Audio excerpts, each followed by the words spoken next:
You don't think much about calendars. They're just everyday objects hanging on your wall or sitting on your desk. But what if I told you that a calendar can hold more power than you think?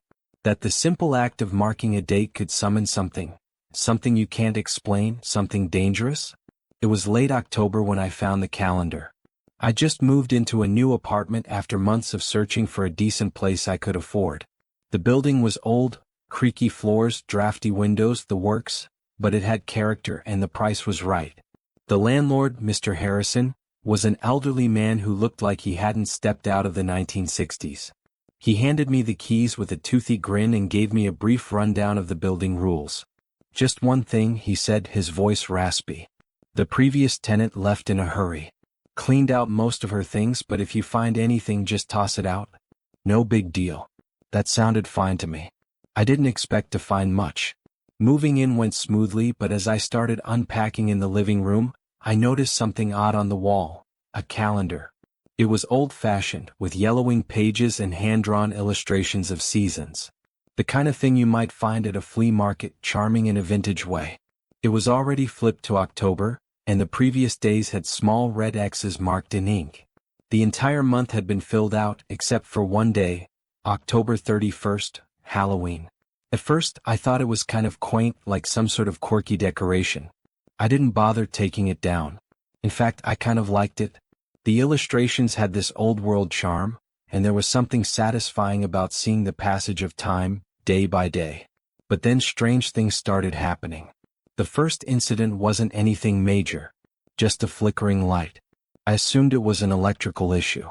The next day, the faucet in the bathroom started leaking, which wasn't unusual in an old apartment.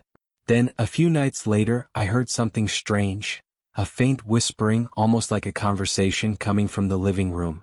I figured it was the neighbors or maybe the wind coming through the cracks in the walls. But the whispering grew louder as the days passed. Sometimes it was just a single voice, a low murmur that I couldn't quite make out. Other times, it was multiple voices, overlapping as though an invisible crowd was gathering in my apartment. I would get up, walk into the living room and stand in the middle of the room trying to locate the source, but the moment I stepped inside, the voices would stop. At first, I chalked it up to stress. Moving can be overwhelming and I hadn't been sleeping well. But by the time October 29th rolled around, I couldn't ignore it anymore. The whispers were happening almost every night now, always between 2 and 3 a.m., and they were becoming clearer. Sometimes I could make out fragments of sentences, though they made no sense. He will come for you. It's almost time. You'll see. That night, I decided to stay up late and try to catch whatever was happening. I brewed a pot of coffee, settled into the couch and waited. Around 2:15 a.m. it started again. This time, the voices were unmistakable, like they were right behind me. But when I turned around, the room was empty. Then I noticed the calendar. The red X that had been marked on October 28th was gone. The date had been unmarked, as though someone had rubbed it out. I didn't remember doing that, and I hadn't even been in the room that day. But as I stared at the calendar, my unease deepened. I grabbed a pen from the coffee table, walked over to the calendar, and put a fresh X on the 28th. That's when I saw it. The X that should have been on October 27th was also missing. The ink wasn't smudged or faded. It was completely gone, like it had never been there at all. My heart raced as I checked the rest of the month. Every day I had crossed out was suddenly blank. The only marks left were the ones that had been there when I moved in, the excess from earlier in the month, and Halloween still untouched. I could feel a cold sweat trickling down my back. Something was wrong. Terribly wrong. I grabbed my phone and called Mr. Harrison. It was late, but I didn't care. After a few rings, his groggy voice answered. "Mr. Harrison," I said, my voice trembling. "That calendar you left on the wall, was it yours? Did the last tenant leave it?" He was silent for a moment and then he sighed. I was hoping you wouldn't notice that damn thing. The last tenant left it. She was obsessed with it, said it was part of her rituals. I don't know much about it. She kept to herself. But after a while, she just vanished." "Vanished?" I repeated, my stomach twisting. "Yeah, left without a word. No note, no forwarding address. The police came around, did their investigation, but they couldn't find a trace of her. Just gone." My grip tightened on the phone. And the calendar? That thing's been on the wall for as long as I can remember. The tenant before her had it too. Same thing, obsessed. People get weird about it. I was gonna take it down, but every time I try, something happens. Something? I asked, dreading the answer. Yeah. Lights flicker, doors slam. I'm not superstitious, but it's almost like the damn thing doesn't want to be moved. So I stopped trying. No one's ever stayed long enough to ask about it until you. I thanked him and hung up, my mind racing. There was something about the calendar, something wrong. But I didn't know what to do. The next day, October 30th, I went back to the calendar with fresh resolve. I stared at Halloween, the one day that remained unmarked. I wasn't sure what I was expecting, but I had this nagging feeling that something terrible was going to happen if I didn't figure it out. I spent hours that night trying to stay awake, watching the calendar, waiting for something to happen. And then as the clock hit midnight, I heard it. A single, distinct whisper. Mark it. My heart stopped. I whipped around, but no one was there. The room was empty. But the voice, it had been so close. Almost in my ear. I turned back to the calendar, trembling. The X that had been on October 30th had disappeared, just like the others. I grabbed the pen, my hand shaking, and stared at the unmarked day of October 31st.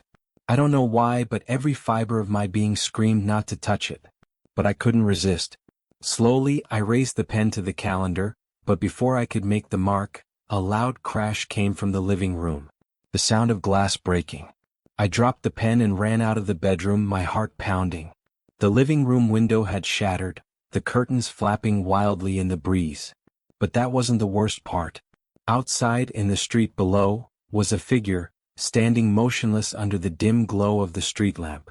It was a woman, her face obscured by shadows, but I could make out her pale, bony hands as they reached toward the window.